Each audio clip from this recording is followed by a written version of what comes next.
બેન બોલો. પહેલા તો બધાને મારા જય શ્રી કૃષ્ણ. ભગવાનને બહુ મોટી કૃપા મારા ઉપર છે અને આપણા ગામના છોકરાઓ બારે બેસીને ભણે એ સારું નથી. તો હું મારા અને મારા પરિવાર તરફથી છોકરાઓ માટે એક ક્લાસરૂમનો ફાળો આપવા માંગુ છું. તમારો અને તમારા પરિવારનો ખૂબ ખૂબ આભાર. જો આ બેન જેવા આપણા ગામમાં વાસીઓ હોય ને તો આપણું ગામ એક દિવસ ગુજરાતનું નંબર 1 ગામ બને. આપણા દેશને આવા જ લોકો, ગામની પ્રગતિ આવા જ લોકોમાં દેખાય છે. આપણું ગામ ખૂબ વિકાસ કરશે. આગલી સમસ્યા. રામ રામ બધાયને. મેડમ, આપણા ગામમાં હે ને એક સમસ્યા ઉપડી છે. ઈ હે કે તળાવનું પાણી પૂરું થવા આવ્યું ને ખેતર ખેડવા અને પાણી વારવામાં તકલીફ પડે છે. તો આનું કી કરો, બાકી ખેતી નહીં થાય તો આપણે ખાયું પછી ખાધા વગર કેમ રહેવાય આપણે? હા, બિલકુલ સાચી વાત કરી. ખેતી આપણા ગામનો મુખ્ય ધંધો છે. આના માટે હું કિસાન પ્રતિનિધિને જીગરભાઈને વિનંતી કરીશ કે આના માટે તમે કંઈક સલાહ આપો. આભાર મને બોલવાનો મોકો આપો. મેડમ, આના માટે આપણે મનરેગા યોજના હેઠળ તળાવની ઊંડાણ વધારવાનું કામ કરી શકીએ. બીજું, સિંચાઈ પાઇપલાઇન માટે જિલ્લા પંચાયત પાસે ગ્રાન્ટ પણ માંગી શકીએ. અને ઉપસચિવજી, જો તમે માનતા હો તો આપણે ભેગા મળીને એક જળ સમિતિ બનાવીએ, જેનાથી કોઈને તકલીફ ના થાય અને બધાને બરાબર પાણી મળે. શું કેવું છે તમારું? પહેલા તો મારા બધા ગ્રામજનોને ખૂબ ખૂબ ભાવભર્યા રામ રામ. કેમ છો બધા? મજામાં ને? વાવણી થઈ ગઈ? જેમ આપણને જીગરભાઈએ કીધું કે તમે જળ સમિતિ બનાવો તો તેના માટે આપણે પંચ અને ગ્રામ સભ્યો એને મળીને સમિતિ બનાવી લઈશું. સારું, કાલ સુધી જળ સમિતિ બનાવી રજૂ કરશું. હવે કોઈને કઈ સમસ્યા? જય શ્રી કૃષ્ણ બધાને. મેડમ, હું ઘરે જઈને સર્વે કરું છું અને સર્વેમાં મેં એક સમસ્યા જોઈ છે કે આપણા ગામના લોકો એને પાન, માવા, ફાકી, તમાકુ આવી હાનિકારક વસ્તુઓનું વ્યસન છે, જેના લીધે આપણા શરીરને બહુ જ નુકસાન થાય છે અને જે આપણા માટે જરાય સારું નથી.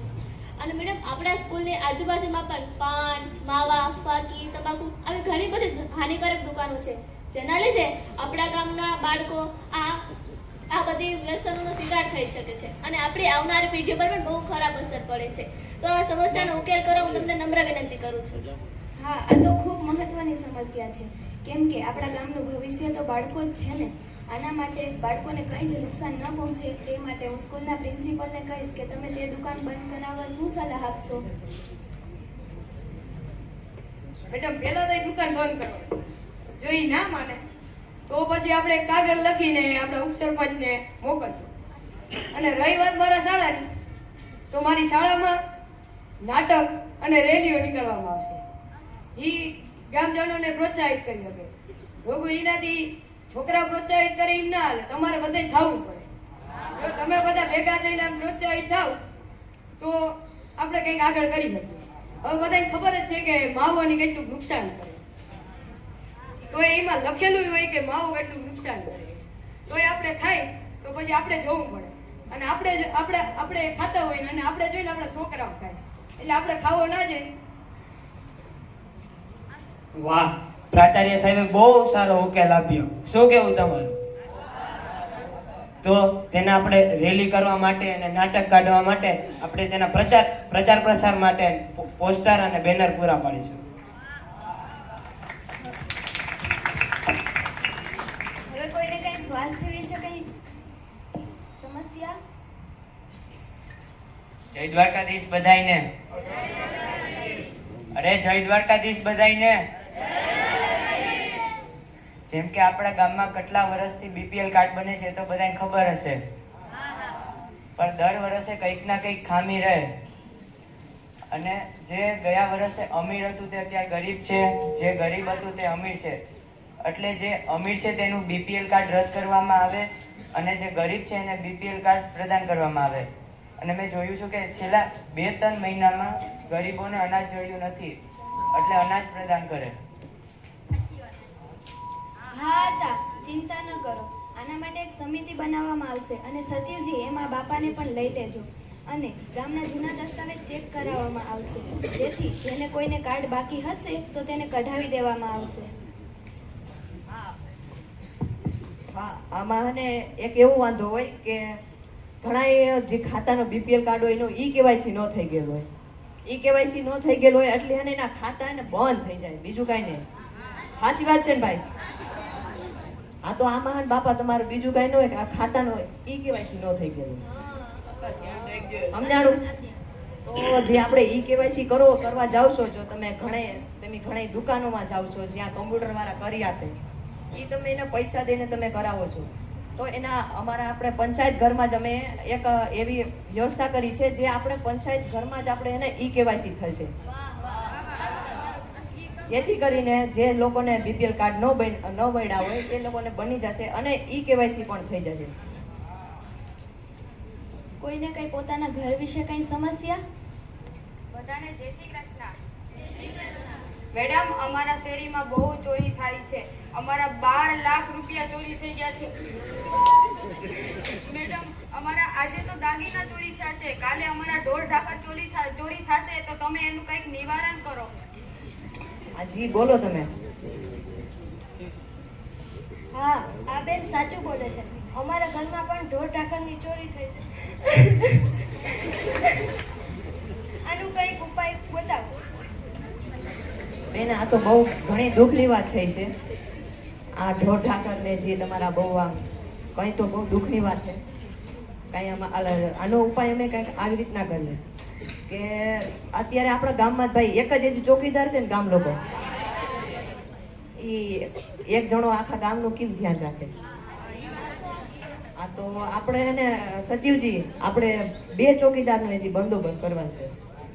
અરે ઉપસરપંચજી, હું જલ્દી જ બીજા 2 ચોકીદારની વ્યવસ્થા કરી દઈશ. આ તો 2-3 ચોકીદાર છે એટલે આપણા ગામમાં થઈ જશે ને ભાઈ. એટલે પછી આપણે એટલી હે ને ચોરીને કઈ થાય નહીં. ને બીજું કે તમારું ઘર આમ સીમાડે સાઈડ ને ઓલી સાઈડ આગળ, હા, તો આપણે ઈ સાઈડ અને ગામની અંદર જે સીસીટીવી કેમેરા હોય એ પણ આપણે લગાડીશું. ઉપસચિવજી, એ તમે જોજો, એનો પ્રસ્તાવ આપણે જિલ્લા પંચાયતે મોકલવાનો છે. કાલ સુધીમાં તૈયાર થઈ જવો જોઈએ. હા ઉપસરપંચજી. અને હું એ વાર્ડના શ્રી હેરીભાઈને પૂછવા માંગીશ અને તે 2 શબ્દ કહે આ ચોરી વિશે. રામ રામ બધાય. હા જયેશભાઈ, અમારા બેન અમારા વાર્ડમાં જ રહે છે, તે સાચી વાત કહે છે. અમારા વાર્ડમાં પણ ચોરી થાય છે. તો મેં તમને ગઈ સભામાં કહ્યું હતું, પણ તેનું જે નિવારણ મને મળ્યું નથી. તો કૃપા કરીને તેનું નિવારણ કરો. અને વચ્ચે મેં તમને લિખિત દસ્તાવેજ પણ મોકલ્યો હતો, પણ તેનું હજી પણ નિવારણ નથી આવ્યું. તો કૃપયા કરીને આ ગ્રામ સભામાં તમે એનું કંઈક નિવારણ કરો. સાચી વાત છે ને ગ્રામસભા? હા, સાચી વાત છે, એનું નિવારણ થવું. આ આજુખેર તો હે ને આ બધું થઈ જશે. ઓલી ખેર આ બહુ કામ હતું એટલા માટે આ થયું નહીં. અમને માફ કરશો, હવેથી નહીં થશે. અને હવે આ જે સમસ્યા થઈ છે તેનું નિવારણ અમે જલ્દીથી જલ્દી લાવવા માંગશું. स्वागत करेंगे और इनका मनोबल बढ़ाएंगे.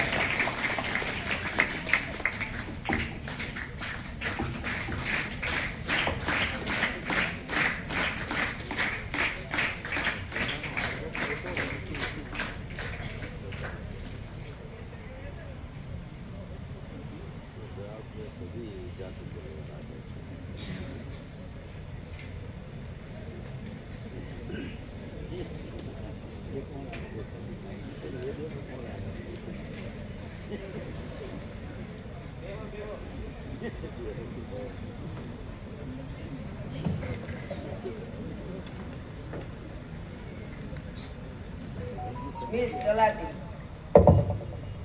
જીગર કિસાન પ્રતિનિધિ, ઈ ધીરપરા ઉપસચિવ, પાર્થ મકવાણા સચિવ, વિપુલ પ્રાચાર્ય.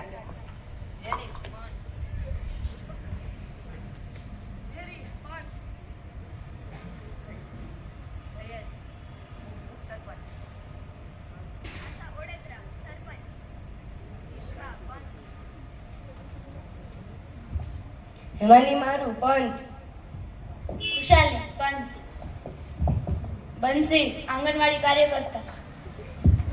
રીના મહિલા જૂથ સ્વસહાય નેતા. હસ્તી મારું આશા વર્કર. દિશા આરોગ્ય કર્મચારી.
આજે 25 નવેમ્બરના પાવન અવસર ઉપર આપણે વડાળા ગામે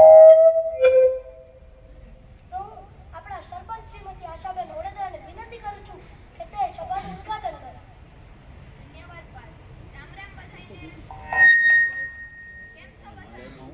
पहले दे दी फिर दे दी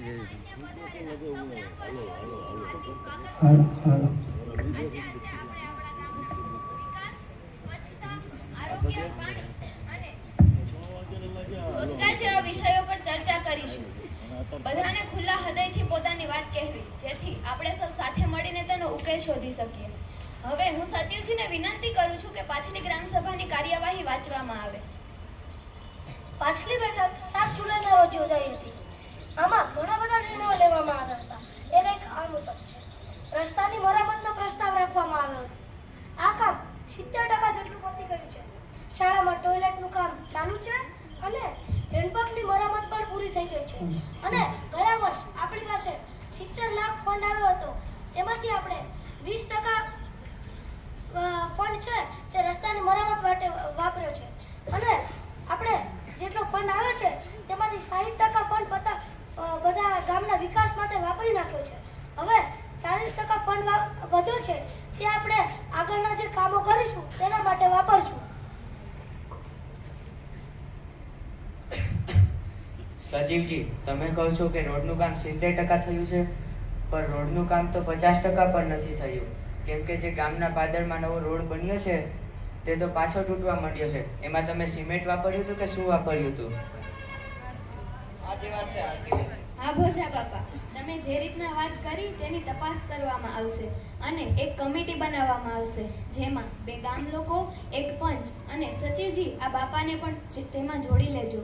એક સમિતિ બનાવશું. તે જગ્યાનું સર્વે કરશો અને તે માર્ગમાં કયું મટીરિયલ અથવા કઈ રીતના મટીરિયલ વપરાયું છે તેનું સર્વે કરશું. હવે તલાટીજી અહેવાલની પ્રસ્તુતિ કરશે. રામ રામ બધાઈને. મહાત્મા ગાંધી રોજગાર યોજના હેઠળ 58 લોકોને રોજગાર મળ્યો છે. 20 નવા રાશન કાર્ડ મંજૂર થયા છે અને પ્રધાનમંત્રી આવાસ યોજના હેઠળ 5 મકાનોનો પ્રસ્તાવ મોકલાયો છે. આરોગ્ય કર્મચારી શ્રી દિશા રાઠોડ અહેવાલ પ્રસ્તુતિ કરશે. ગ્રામવાસીઓ અને પંચાયતને મારા જય શ્રી કૃષ્ણ. આ મહિને 12 ગર્ભવતી સ્ત્રીઓની તપાસ થઈ છે. એની સાથે સાથે 56 બાળકોનું રસીકરણ થયું છે. આગામી આરોગ્ય કેમ્પ 15 ડિસેમ્બરના રોજ યોજાશે. હવે હું આ ગામની સ્કૂલના પ્રિન્સિપલ વિપુલભાઈને વિનંતી કરું છું કે તેઓ તેમની વાત આ ગ્રામ સભામાં રજૂ કરે. રામ રામ દાયરા. કેમ બધા મોજ ને? તો આપણે ખબર જ હોય કે આપણી સ્કૂલમાં હવે છોકરા વધી. આજુબાજુના સ્કૂલના છોકરાઓ આવવા માંડ્યા. વાડીના ગામના બધા આવે જ છે. અને તમારું એ મોટું કામ કહેવાય કે તમે તમારા છોકરાઓને ભણવા મોકલો. અને હવે એમ લાગે કે હવે સ્કૂલમાં જગ્યા ઘટવાની છે.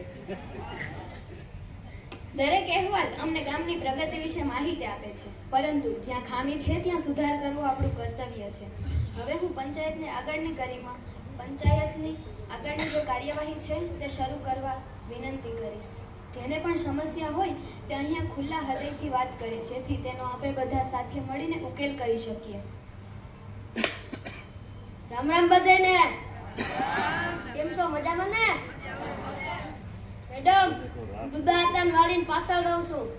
તો ત્યાં એક નાલી આવે છે ને, ઈ જામ થઈ ગઈ છે અને એનું પાણી સરકારી ફરિયામાં આવે છે અને જેનાથી બાળકો ને બધાય બીમાર પડે. તો આનું કંઈક નિવારણ લ્યો મેડમ.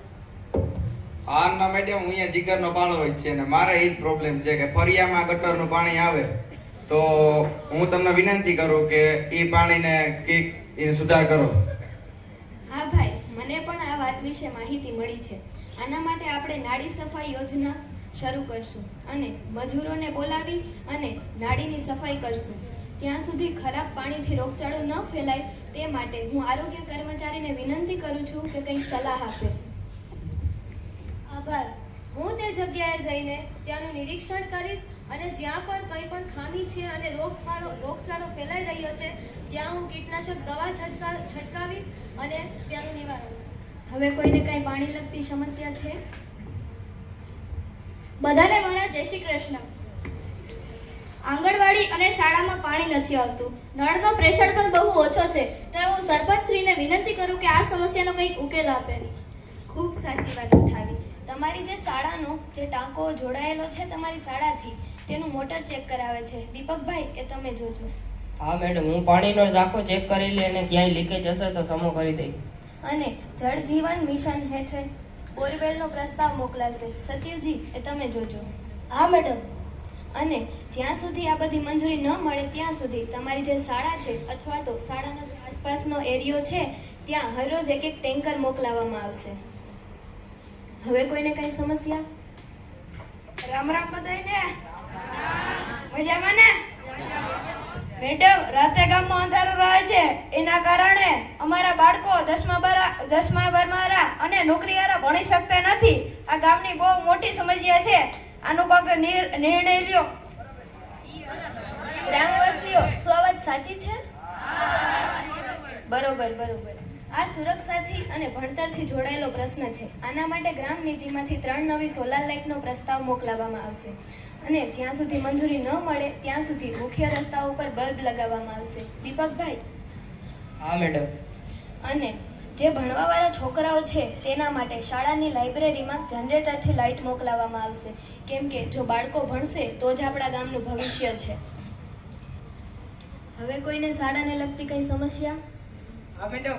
બોલો ભાઈ. મેડમ, મેં તમને આવીને એમ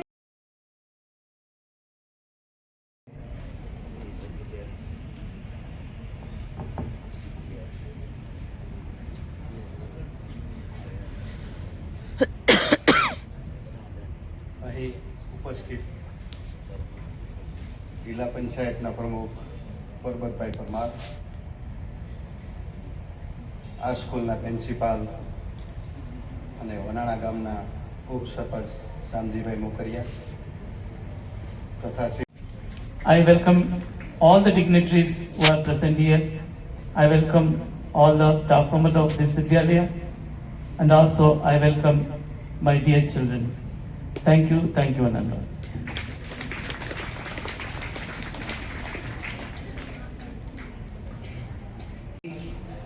हमारे लोकतंत्र की एक मजबूत कड़ी है. जो शुरुआत होती है बेटा वो ग्राम सभा से होती है. हम जानते हैं कि भारत हमारा देश कृषि प्रधान देश है और ज़्यादातर आबादी हमारी गांव में निवास करती है और जितने भी सरकार द्वारा हमारे कानून बनाए जाते हैं वो गांव के स्तर तक पहुंच सके, इसलिए ग्राम सभा का जो योगदान है वो महत्वपूर्ण घटक ग्राम सभा होती है. और आप सब जो नई युवा पीढ़ी है, जब हम यहाँ से समाज के बीच में जाएंगे, जैसा कि हम अक्सर कहते हैं कि समाज के बीच में जाएंगे तो हम गांव में क्या रोल अदा करेंगे, क्योंकि हम सब विधानसभा में लोकसभा में जाने का मौका मिलता है या नहीं मिलता, लेकिन ग्राम सभा के हम सदस्य होते ही होते हैं. तो आप जब अपने गांव में जाएंगे तो क्या आपकी भूमिकाएं होती हैं, आप अपने गांव के विकास के लिए, गांव के उत्तरोत्तर वृद्धि के लिए आप क्या क्या कर सकते हैं, क्योंकि वहां पर